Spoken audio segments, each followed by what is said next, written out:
This is Gangrel, the Vampire Warrior, and you're fanging and banging with Monte and the Pharaoh.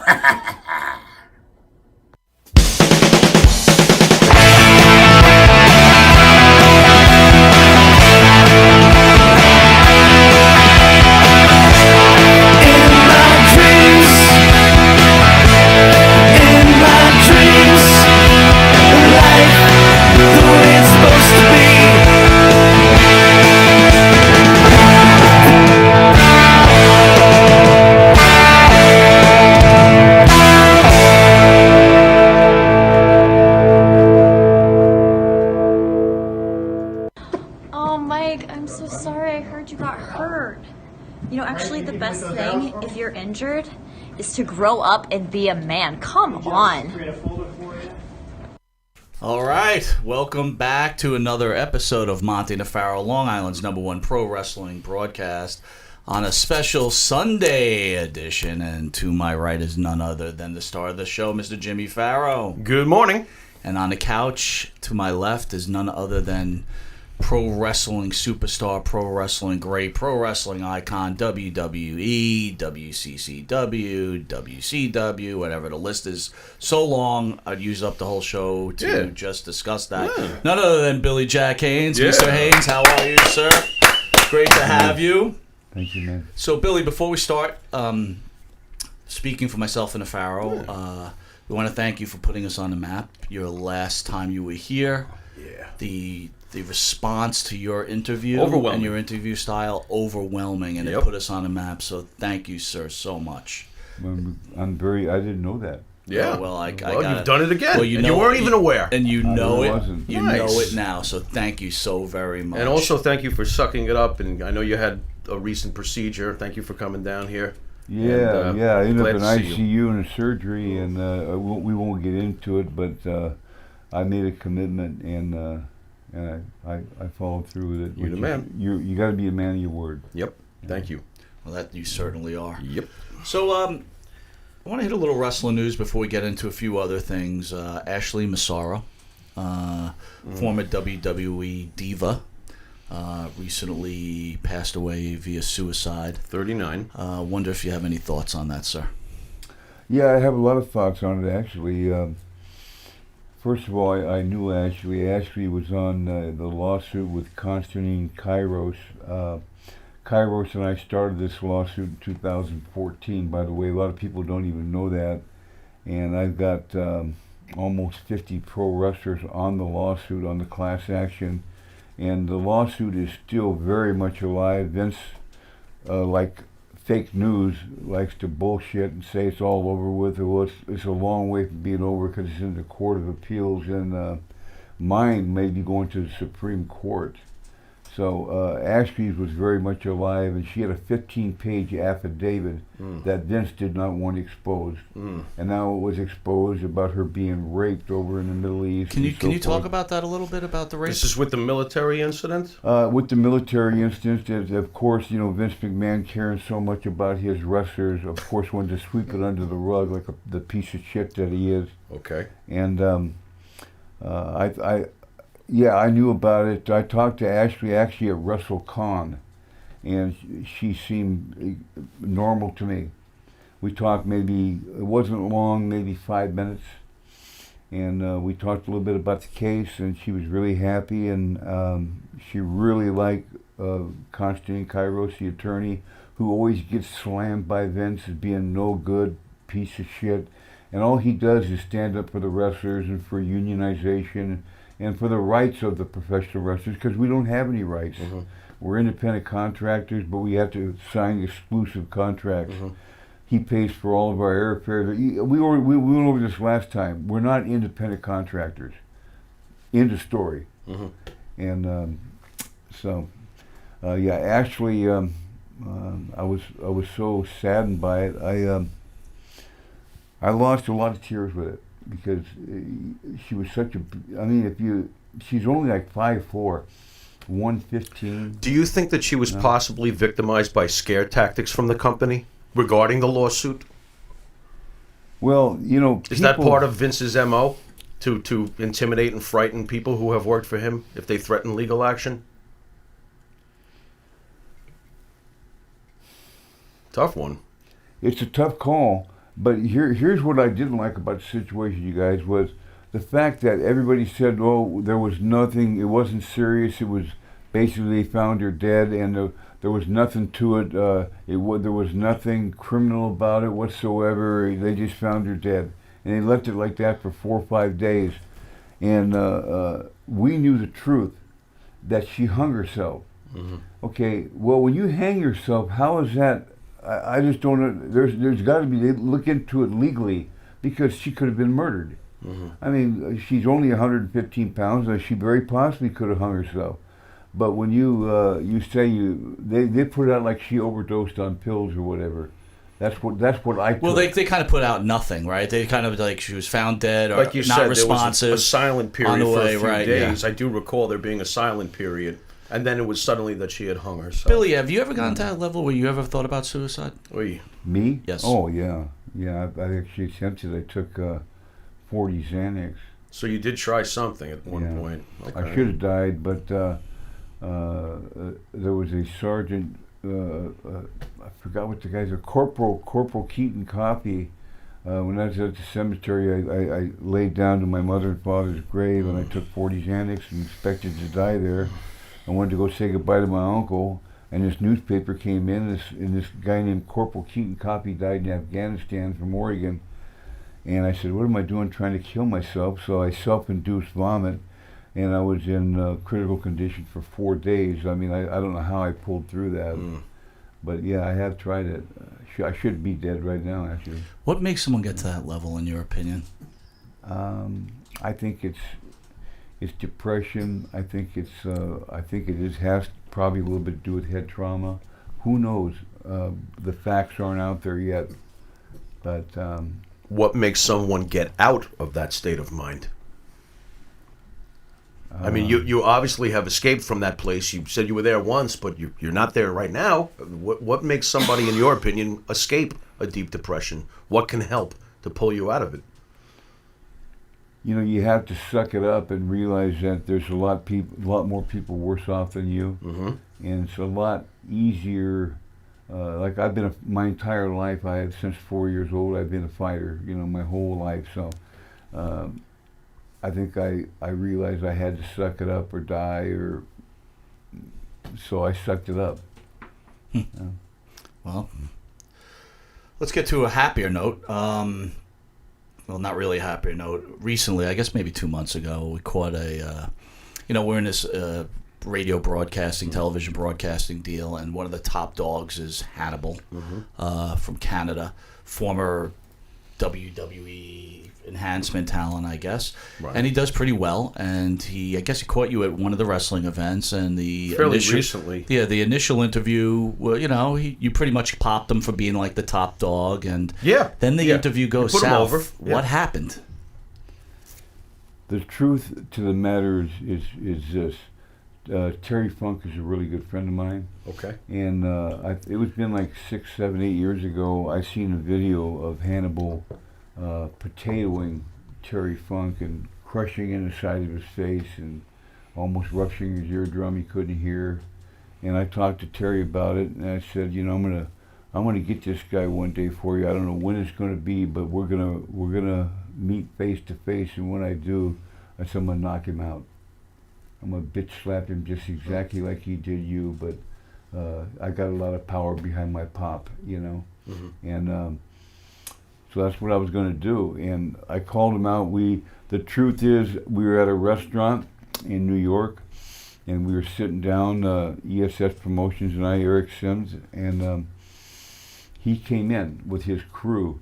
And so I seen him, and I pointed at him and said, could I talk to you outside? And he acted like he didn't know who I was. We probably didn't. And when I went outside, I told him I didn't like what he did to Terry Funk. And if you'd like to try and do that to me, any time, any place, you name it. And he said, man, I'm doing an interview tomorrow. You want to do something about it? We'll do something there. That's how it started. Okay. So he said, yeah, we talked before. We did, but that's what the conversation was. He spun it on his show to make it look like he was this Mr. Superhero, which he wasn't. He was actually a superhero piece of shit. is what he was. Did you Chicken feel shit. blindsided? Because that's how it looked to the viewer. That you were a little blindsided there.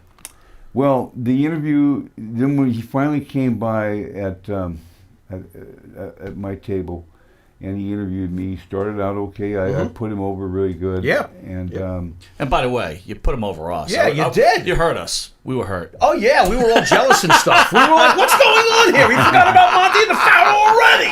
Outrage. No, Outrage. you guys But then were you showed up coming good today. to me. And you You brought guys- me an orange juice. So it's all good. I think. Is it all good? Yeah, I guess. We're still a little jealous, though, right? Yeah, a little jealous. Okay, so the interview is going okay so far. You've put him over a little bit, and okay, put him over a little bit, and then he brought up my wife. Why he did that, I have no idea. okay, Stone Cold Steve Austin was married to my ex-wife, and right. my ex-wife has a book out called Through the Shattered Glass. Okay. I really hope a lot of people go out and buy that book because I read it, and she put me over in the book. I mean, I've never done nothing but try to help her get her visa so she could stay here. She met Stone Cold Steve Austin. They had 2 or 3 beautiful daughters together. Okay. And she took a lot of abuse off Steve Austin, and so has a lot of women. So 2015, I called his ass out to see if he'd want to fight me in that UFC 1 minute round, 1 minute rest to a In a finish, to a knockout finish. Texas temper match. Right. What do you think? But he never even contacted me. He's got probably 40 million, so he doesn't need the money. But I'll say it again while on your show. As far as I'm concerned, Steve Austin's a woman-beaten piece of shit, and that's just the way I look at it. Anybody who hits a woman's insecure, so he has some kind of shortcomings in life.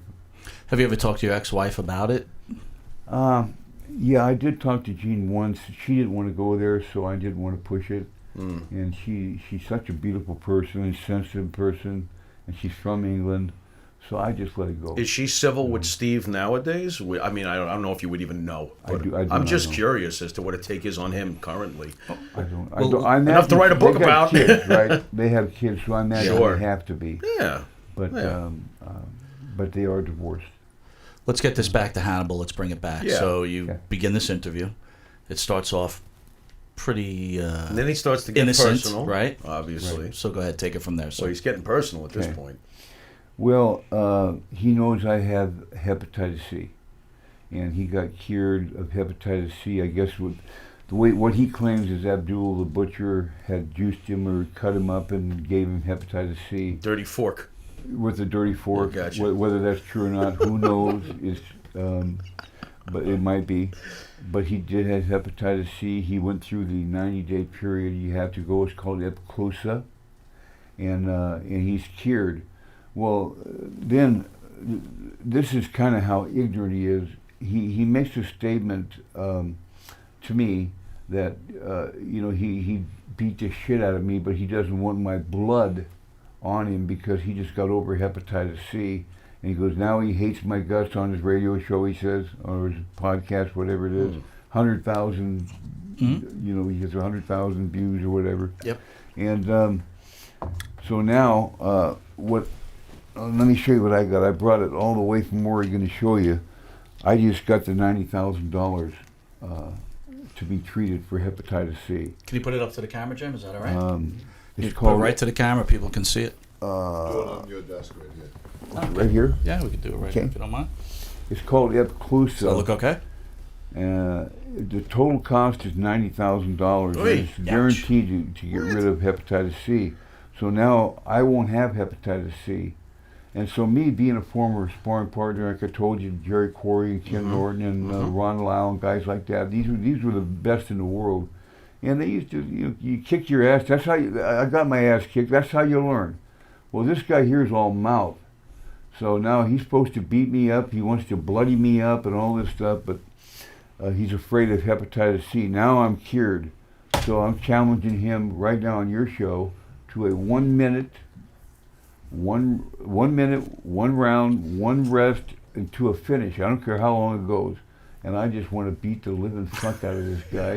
And I know it sounds violent and so forth, but the way he put me down, my wife down, everything. And to me, he ruined a show in Tampa, Florida. I was supposed to be on for a very good appearance fee. He blurped it all out. I don't know if you caught that on the internet. No. Go ahead. Tell that story real quick. Well, he says Billy Jack will be appearing at beep beep beep beep beep beep beep beep beep beep beep like that. He blurped it on himself. Oh. So fuck you, Hannibal. Okay. He's got to Fair take enough. the fight, or he's going to look like chicken shit in front of his 100,000 viewers that he Right. has. And I'm 66. He's 36. I'm in fantastic shape. And last time I talked to you about the aortic aneurysm, it was a mistake. Wow. I have aortic aneurysm, but it has not grown at all. That's great. So Congratulations. I passed the physical, and so I'm ready to go, man. So Hannibal, you hear it. Billy Jack making a challenge on Monte and the Pharaoh. You know, it's you got time to accept, my friend. RSVP. I mean, the man's here. RSVP. Monte the Pharaoh. www.montethepharaoh.com. Hello. Billy Jack's waiting for you, sir. Yeah. He's awaiting your answer. Ring-a-ling-a-ling. Hello. Well, he's a Canadian too now. Yeah? And he's supposed to be a gold medalist or whatever in the Olympics. Well, he's a tough dude. He's a From tough what I guy. understand. 6'4", Absolutely. 290, He's and a he's big tough. man. Big dude. But what he He done is. to Terry Funk, I'm going to do 10 times to him Oui. over the period of 1 month. I'm just going to carry. I'm going to beat him so bad that he'll lay down for the 10 count. Any weapons?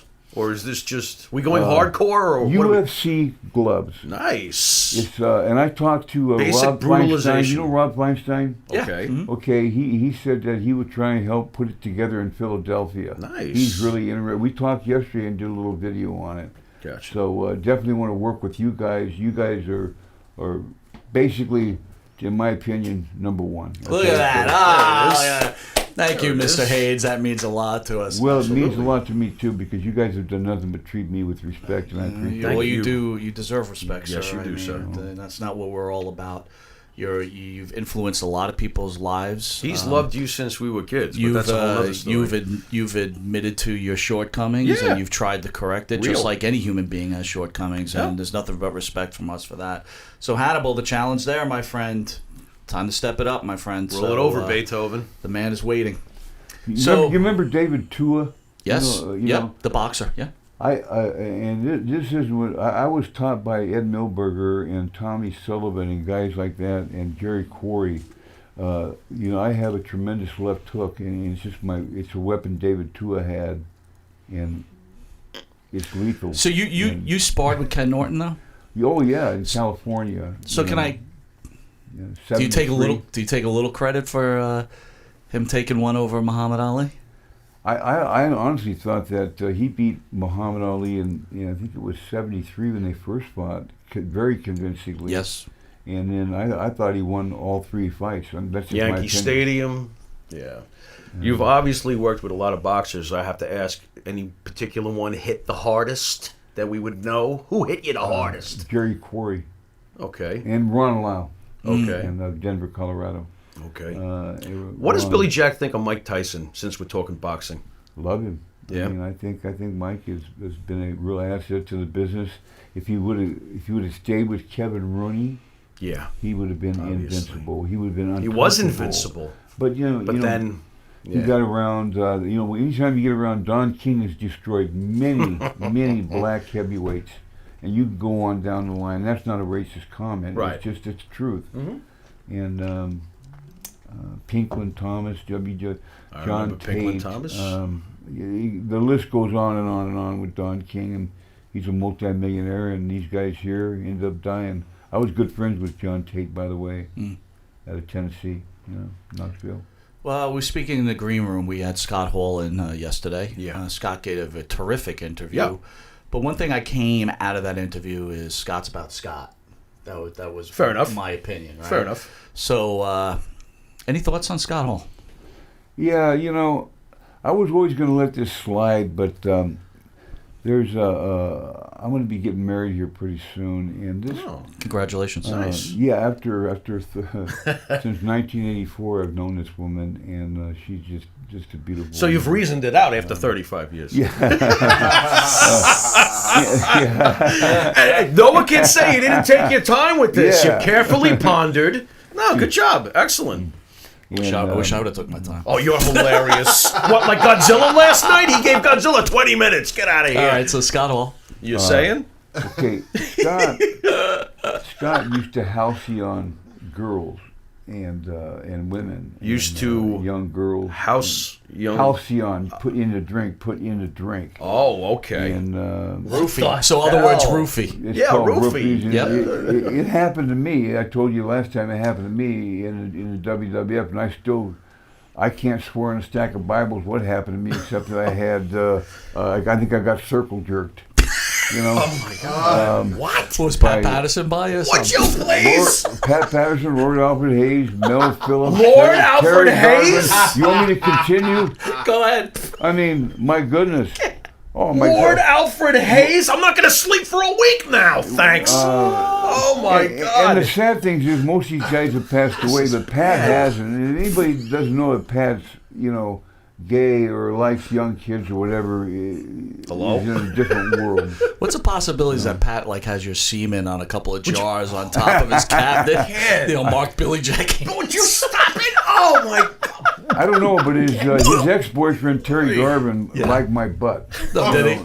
Because he stuck his finger, I told you, in my butt in the shower. Wrecked him? Damn near killed And I him. told him, I said I would kill him if he ever done it again. Was he like, just kidding? We're just kidding. Just Well- boys being boys. I guess he give me the stinky finger test. Billy Jack Payne. Wait a minute, duty finger. But I just Got showered. duty So finger. he was wrong. What's going on here? All right, so Take the Hershey Scott Highway. Scott Hall used to roofie the girls. Yeah, and Yeah, he what's roofied going the on girl here? I'm going to marry. Really? And I don't want to bring up her name, but Please. after I get rid of knockout Hannibal. this piece of shit Hannibal. Looks like you got another Scott, match coming. In fact, Oy. anybody, wrestlers for some reason, even Greg Valentine, I heard, hates me now because I beat up his friend Iron Mike Sharp. I'm 7-0 in the locker room fights, not including Big John Studd, Nice. who I knocked out. Wow. And by the really? way, Lanny Poffo confirmed He you loves you. beating the shit out of Yeah, he loves Iron you. Mike I'm not Sharp. trying to brag in any way, shape, or form. It's just been my whole life. I fought my entire life. Billy, please tell us about Stud. I hate to. I want to hear this. Okay, this was a match in, I think it was '86 in Connecticut, and Paul Roma can tell you a little bit about it.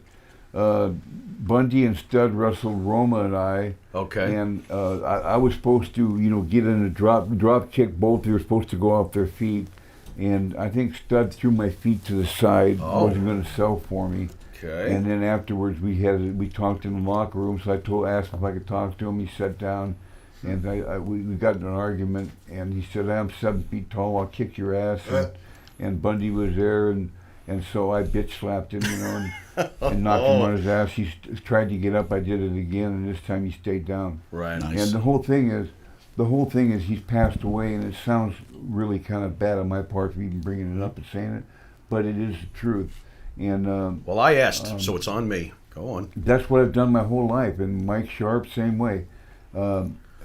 The boys I love, but if they want to put a knife in my back, Yeah. let them do it. I'll always love the boys, but hey, I am a fighter, and that's all I've ever done. And Hannibal started this thing, and now Scott Hall, I decided not to let him get away with it. Scott Hall eats clean now.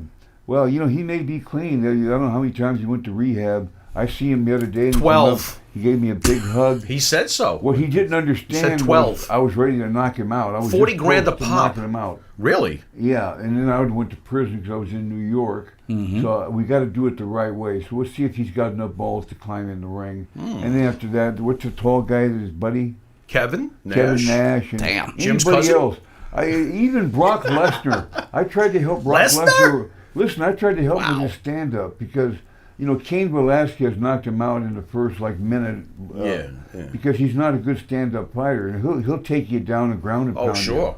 you. Okay, but as far as standing up with fist, I would knock him out. What's his weakness standing up? Is it footwork on Lesnar's You- part? or- all you have to do is feint him. Every time you feint, he'll drop his hands. He doesn't want to get hit. Right. And I've so heard that. he's used to just leg diving you, taking you down, and Right. Ground and pound. All right, so we got Hannibal you're going to take care of first. Then we got Scott Hall. Good. Then we're going to take care of Kevin Nash. There might be some big money in it. So hey, why not? Absolutely. And then if we have time, we'll take care of Lesnar. Lesnar. Let's handle Lesnar? Hannibal first. Let's Let's just go start one with at a time and Hannibal. see how it Leave goes. Lesnar for last. Listen, we didn't get to See how serious it is. let's see if they take your challenge. So But it's fuck out there, Scott boys. Hall too, you know. Hey, Jeez. And, I'm good Hey, with that. yo. Fuck you, Scott Hall. And God. also Oy. fuck his friend, the tall, lanky guy, man. Yeah, fuck who, that guy too. He doesn't like anyone from what I've heard. Right. Fuck him too because he's his buddy. The one pay guy for I that? do like, The owner will pay for that. listen, Hey, no. the 123 Oy. kid used to follow me around in Florida. Okay. And I love him. I mean, he's their buddy. But I X-Pac. mean, I love X-Pac. I never thought could make it. He was a lightning kid. He made it. That guy deserves more props than anybody in pro I wrestling think he's underrated somewhat. history. Absolutely. Because how'd the guy make it? At Yeah, 165 the little guy. pounds. Yeah. Skilled guy. I'm very impressed with Skilled. what he pulled off. Yeah. Absolutely. Can you tell us? Can you give us an Andre the Giant story? We didn't cover that last time you were here. Did you have any encounters with Andre? I did. Can you give us a story? Yeah, I can. I can give you a real good one.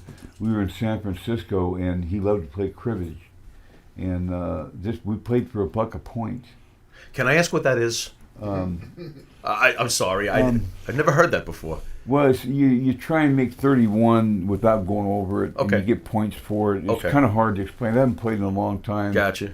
But Andre it's like, loved this game. Okay. He loved the game, and we were playing $1 a point, and I was up about $200. Oh, you he know? don't like you right now. No. Okay. Okay. Andre's supposed to win. Yeah, like I'll take Andre on too. Yeah, right. Yeah. No. Yeah. I'll pass on Yeah, that. I bet you will. Smart man. But when I was winning, I tried to lose on purpose, and I would still win. Because trying I was to getting lose. sunburnt really bad in Andre's San gonna kill Francisco, me. and then I had to wrestle at night. My back was just on fire. And so finally, I was trying to lose on purpose and still won. Finally, I said, Andre, look, just take, we'll call it square. He goes, no, no. Hey, and he slapped his hand down, you know, and he was drinking a broke. bottle of wine. He loved wine. Oh, and sure. Everybody knows that. It's a shot glass for him. And, A bottle of wine. A bottle of wine is a shot glass It is. for Yeah. him. And 47 beers. yeah. And finally, he got his money back. And Did so you ever have to pay his tab at the bar? Did you ever get stuck with Andre's beer tab? No, Could I you never imagine did. how much Andre's beer tab would be? So it's I didn't hang out at bars much, you know. I just didn't Right. do it. It's It was safe too to- much, you know. safe to say though that Andre liked you. He Yeah. was you know, Andre was a great guy. Yeah. He loved the wrestlers. He lived for the wrestlers, man. Who didn't Andre like? There was a story I heard about Bad News Brown. He mentioned some kind of a racial remark at Dynamite. Do you Kid or believe that something. story? The story is that Andre actually did not come out of the bus to fight Bad News Brown, who had pulled the bus over and called Andre out. Do you think that's true? That Andre would actually back down to Bad News Brown? Doesn't sound very consistent with Andre's. I wasn't Demeanor. there. Like they say, a lot of guys say they weren't there when they seen me fight Iron Mike Sharp, right? Okay. But I mean, that was an absolute deadly fight. I mean, that was a fight to the finish. Vince put him on me to beat the shit out of me and get me out of the business, and it backfired on him. I got an idea, Mike. We're gonna take out Billy Jack tonight. That basically is what happened. What? But no, man, I just loved Andre, and I don't know if it's true or not because I wasn't there. So, Right. but I don't think Andre backed down to anybody. I'm pretty sure Andre would have kicked Bad News Brown's ass. I would think so. Oh yeah, his fists were twice the size of mine, and I got big hands, you know. So what are you gonna do? But Bad News Brown was one badass dude, man. That's what I hear. Good friend of mine. How about Haku? We hear that he's the Haku? toughest man in the business. This true? Well, you know, I don't know. You know, I don't know. I know Haku. I like Haku a whole lot. In fact, I missed him yesterday. I missed him. He terrified you, didn't he? Haku? Mike? Wasn't Oh, that me? like, Yeah. Didn't you see him at a bar or something and like you went to talk to him and he was like, Yeah, he wasn't get pretty nice. away. I was in the military. I was a young guy, and I ran into him at a bar with a couple of the other guys. We were at a cart or something, and I saw him. I'm like, "Hey, can I buy you a drink?" He looked at me like he was gonna bite my face off. I'm like, "I'm out of here." He might have been the biggest guy I've ever seen in my life. Haku, I was there at the time when he got in the fight with J.J. Funk. Jesse Barr, Okay. and he ripped Jesse's eye out. I don't know if you ever heard about that. No. Yeah, and he felt really bad about it. He started crying. So I mean, he's a very emotional guy. He's got a big heart. Did they put his eye back in? Yeah, they got Jesse's eye back in. He could see okay, but he pulled it out. I mean, Oh my it was God. like this How little on string earth? dangling. Oh my God. And that's when he was J.J. Funk with Dory Funk. Now I heard Jesse Barr was a little bit of an asshole back then. Is that true? No. He was a no. good guy? He was a good guy. Good amateur wrestler. His dad, Jesse Barr, or Sandy Barr, helped me a lot in the business. Just with me personally, he was always a great guy. Good. Okay, You know. good. How about some WrestleMania 3 moment recollection for us? Can you tell us about WrestleMania 3 a little bit? It's a sad thing to do, Pharaoh, Thank you, sir. because it's Hercules is dead. Yeah. And he died in a house that my wife at the time and I had sold him. Really? And Okay. and we were extremely close. He died in Tampa, and it was one of those things you don't expect. Did he have drug issues, or was it just? We all did. Yeah. We all had drug issues. Like I said last time, you know, Vince. No, I'm glad you brought that up too, because Vince has this wellness program.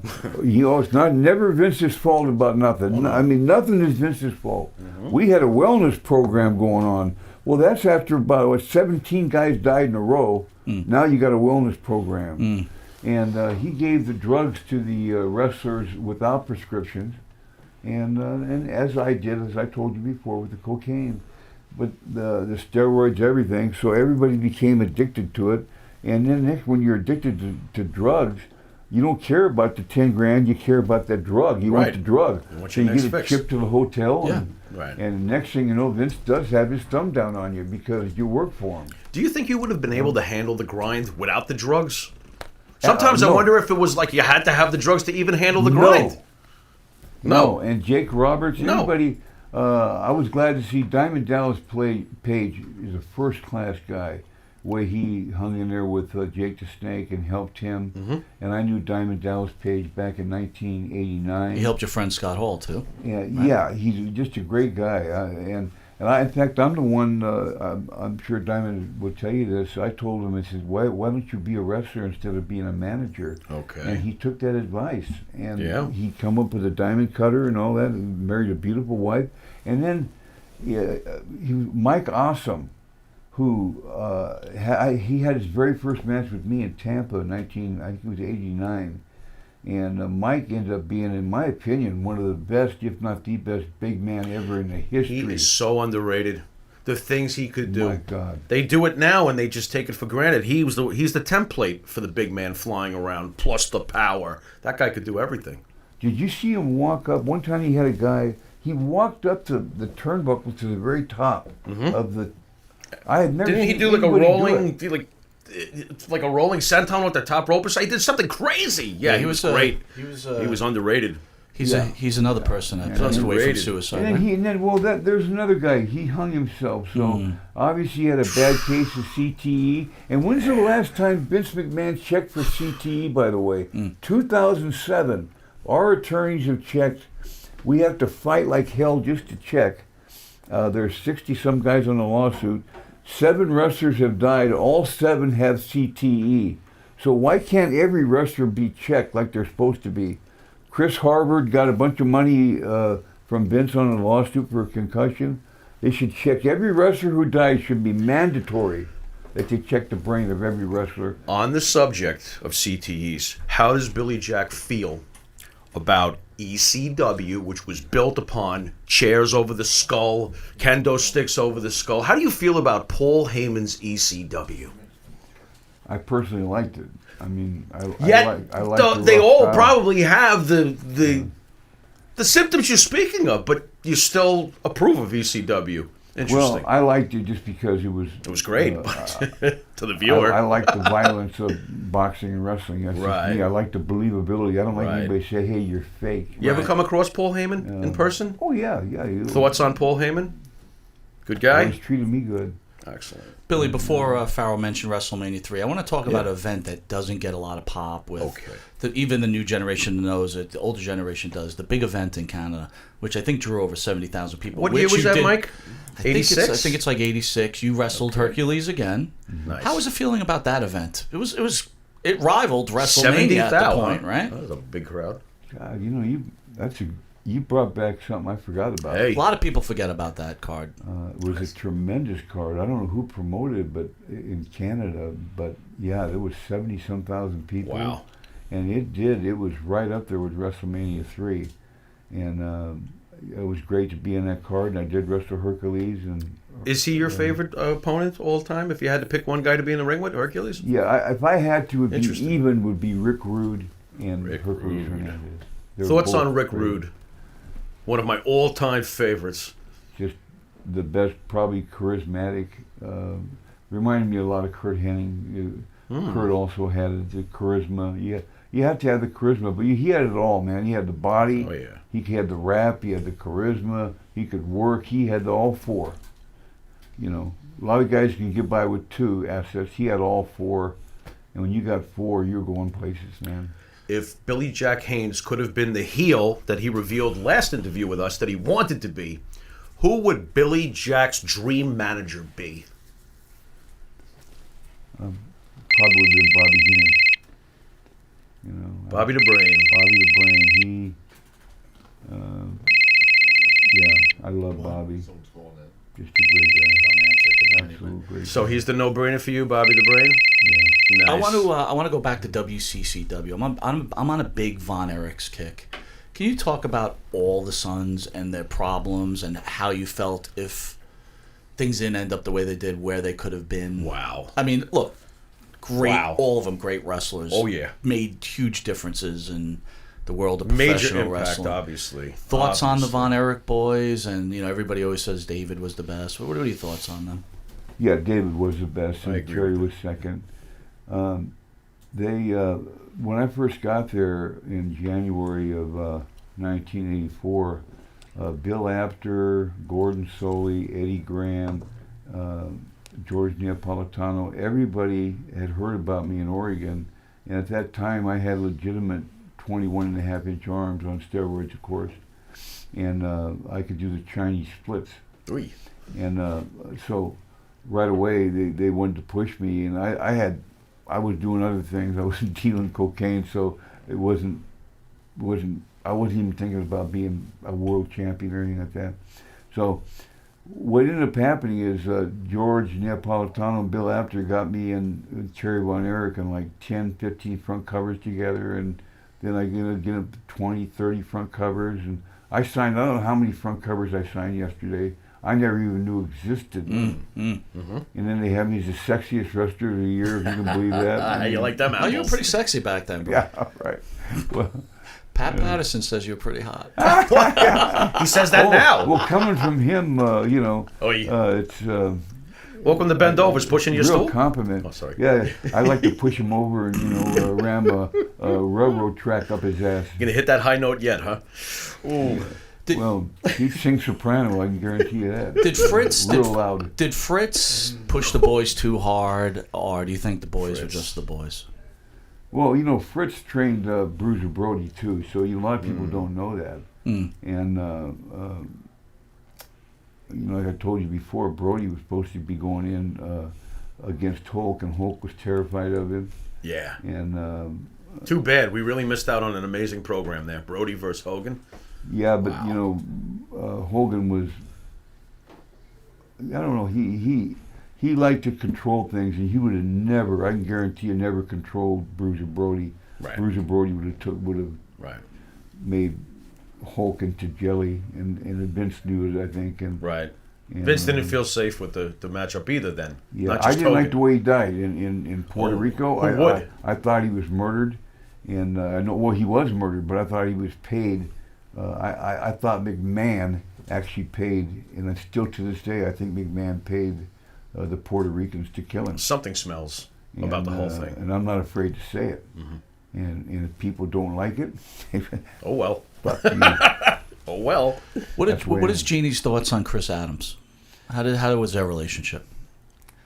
Chris was a great guy, but when he drank, he would get violent, and that's how I ended up with Jean, because Jean was walking down in the pouring down rain, and I told her to come in the car, and she had been, and you know, listen, Chris Adams is a great guy, judo expert, all that, but when he drank, he was violent, and she got slapped in the face, was all swelled up, and I told her she could stay at my place, and he was going to Japan.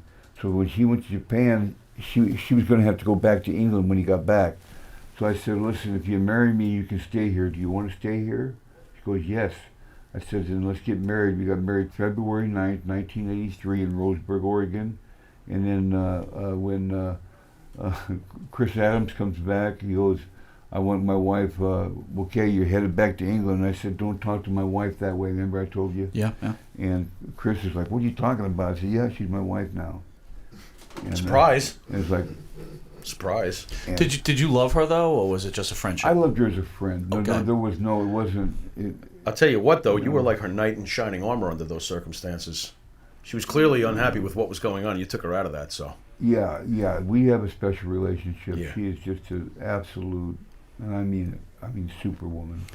Can I? From the two interviews I get, it seems like you're a gentleman that tries to always do the right thing, and you just don't like getting shit on. That's fair. I don't know really who my biological dad is, but the dad who raised me was, yesterday I seen Outback Jack. Now Outback Jack is just like the father who raised me. He's totally blind now. He lost a leg with juvenile diabetes. Well, my dad had juvenile diabetes when he was 13. He lost his sight, fully blind, and lost his leg. So I was very defensive against my dad. I don't know how many fights I got in over that. With police, everybody. I mean, protecting my dad. I was very overprotective. When you're abused when you're a kid, when you grow up, you become overprotective. Anybody abused will tell you that, or they're just kind of keeping it in and don't want to bring it out. Right. But when I seen him yesterday, it broke me down, man. Bad. I had to go in the back. Eric, shall we summon ESS? You coming in real quick? Let's promote what you got going on. All right. Just get on the microphone. Ladies and gentlemen, Do you know Eric Sims? He's the man. Not according to I Kevin gotta Nash. take He's these not. for him. Get him. Don't stop. 30,000. Kevin Nash. Not according to Scott Hall, Hey, it's Kevin no Nash. BS, it's your cult hero. It's ESS. Okay, he's in character now. Here we All go. right. What's up, Eric? What you got going on, big guy? Well, the final day of the tour is today, and Right. we have one more stop. We're going to be at the Wrestling Universe in Queens, New York. Okay. And Billy Jack's going to be there. Disco Inferno's going to be there. Who will be? Hey, Scott Hall's going to be there. Scott Hall will be Get there. the cameras ready, brother. Jimmy Hart will be there. Great Sasuke is going to be there from Japan. Really? Yeah. Okay. Yeah, Okay. he did the Tournament of Survival down for Sure. Game Changer last night. Let's see, what else? Who else is going to be there? Puma. Kenta Hideo Itami's going to be there. Puma Okay. King. Puma King's everywhere. We know Who? that. Puma King. Your favorite, Puma King. Puma King? Come on. I heard the mask is on the way in the What the mail. fuck is a Puma King? I don't know. Actually, he's a pretty... I heard it's a shoe. So Eric, we got about 2 minutes. Oh. So at the end of yesterday's show, Scott Hall said Kevin Nash not a big fan of yours, and Right. he pretty much dealt with you. You didn't get any return comments for Tell that. us the story. Tell us the story, Eric. Okay, so 2010, 12 range. I was using Kevin Nash and bringing him in a lot of different, for different promotions. I think on one of the trips, he stressed me out so badly that I got Bell's palsy. Now let me put on record. I don't want to say that he caused my Bell's palsy because we don't know what causes Bell's palsy, but they say wind. They can say stress. Whatever. So. He did. He put me under some stress. I could have had some stress from the house, the workplace, maybe all combined. A little combination of everything was the the stress of dealing with whatever. So Yeah, but he triggered it. Go on. probably, but Yeah. who knows? Yeah, just, who knows? But Okay. for the sake of this interview, yes. Whatever. So when I was working with X-Pac, and I kind of mentioned that to him. So of course, he accidentally stooged it off to Nash. Uh-oh.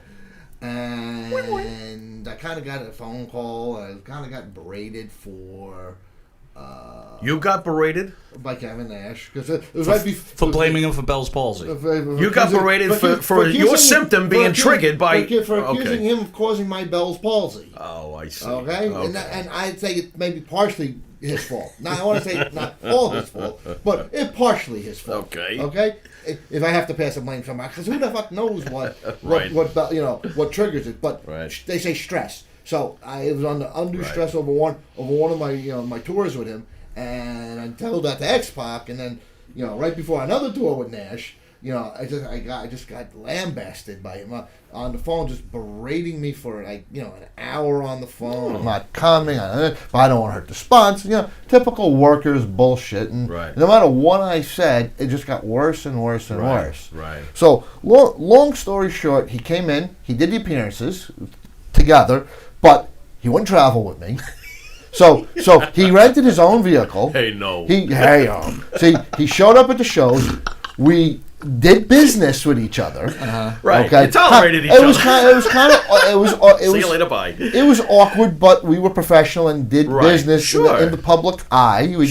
We did that, and then just. But this was no Billy Jack experience. This guy, no, definitely not. And don't get me going there. Yeah. But. It just was kind of awkward. Yeah. We kind of down the road we kind of made peace. You're giving me Bell's palsy. Yeah, let's a little get through bit. it. We kind of made peace, and then once in 2014 when my daughter Stop. In 2014 when my daughter was born, he wiped the slate clean. I can't pick on you anymore. I can't do anything. Did he send you a gift? You're a father now. Yeah. Congratulations. And every time we see we shake hands. It's like, how's your daughter? This and that. So it's like, it's cool. Dance to it's all good. We're cool. Now, remember, in the wrestling business, there's marriages and divorces. Yeah, sometimes you're married to people. Sometimes so needless to say, you're divorced from Kevin Nash. No. I mean, if I have... We're civil. You're separated? You're separated. What is going on here? Currently, I don't have a spot, but if one opens up, I'm willing to do business. I'm sure. And he's cool. He'll talk to me on the phone. I'm sure. I mean, in 2015 or so, we did a big NWO thing with Hall, Nash, X-Pac. I know. We did Allentown. We did we did up here in Long Island. Another stop in Long Island up here. Yeah, so it's like we did. I went through that stop has since been converted to a sump. Go on. You were saying it went fine. It went fine. I can't. Except that 14 people had food poisoning. I got sick. Yeah. I got sick, but let's not go there. I didn't get to C. Anyway. C is in crust. I can't go there. Listen, we'll see you on the next episode, which is like 2 minutes from now. But Billy, he'll be back. Mr. Haynes, thank you for coming in. Thank you. And again, you got us off the ground, and you're definitely one of my favorites growing up, and you're definitely one of my favorite people present day in my life. So thank you again for spending your time here. We are honored. We really appreciate it. Thank you, Monte and the Pharaoh. Thank you. These fights may stem some to be who's the can we Hey, this owner's got lots of money. We might have to set it up. Can we be in your corner? I got something to say. Can we be in your corner? Listen, Rob Feinstein's helping me, but you know what? I'd love to be in the corner. I do not mind at all. I would be honored. That would be awesome. I'd be honored to be in the corner. I love the Monte and the Pharaoh show. Thank you. And I'm happy to be one of the few agents that actually you guys like to work with and actually do things the right way. Thank you. Instead of maybe one or two of the others that kind of don't do things the right way. There's no BSS in ESS. With ESS, and I love it's only one S, but you're right. But I love putting in the extra S. It's like Kiss. All right. You wanted the best. You got the best. You're up there. You're gonna be signing autographs. You'll do well, and if something goes on between you and Scott before this even thing gets going, this would be pretty hot. Who knows? You could be calling in right now. I have no issues with Scott. I'm not talking about you. Oh, I'm sorry. I'm sorry. He does. I'm sorry. This should get out before. Eric, you should be listening. Let's get the checklist. Let's take a hand. Maybe we'll keep them in separate. They're going to be in two different buildings. They may be in two different buildings. He's going to fight them all on the same night? No. What What are you He's going to talking take care of Hannibal. Okay. All right. Okay. That's his priority first. Scott's Scott Hall, and then then on the back burner for now. And then the final, we'll finish up with Lesnar. If need be. We're going to have to yeah, talk about that Lesnar. one. People think, oh, you won't be able to take Lesnar. I'll be 10-1 underdog. No, well, it'll probably be 3, 4, 5, 6 rounds. And I will knock him out. Nice. Listen, if you go through Hannibal, Scott Hall, and Kevin Nash, my money's on you for Lesnar, really, too. at that point, it better be. I can show you a few things. I'm not going to do it. It's just the point is that I'm not going to give away any of my holding cards. But I've got power in both hands, and I've had it in the past, always have.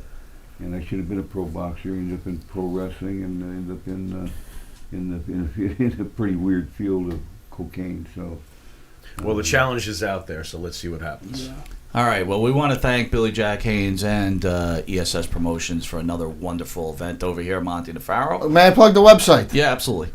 Certainly. For all the upcoming events of ESS Promotions, it's www.esspromotions.com, and all the catchphrases, and I'll give you a new one: business and success, and then ESS.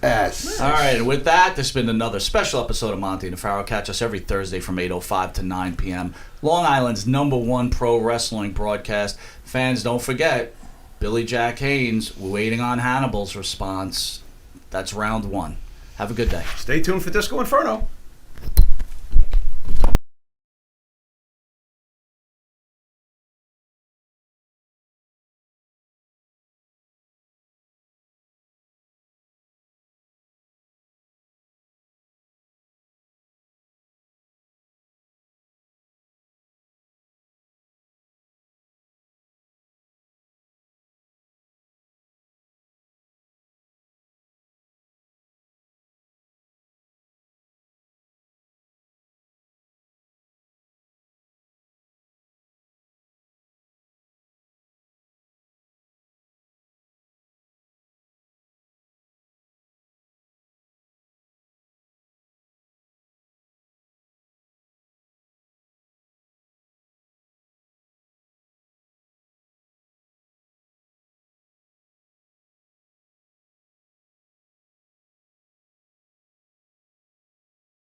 Broken man with no idea of where I stand.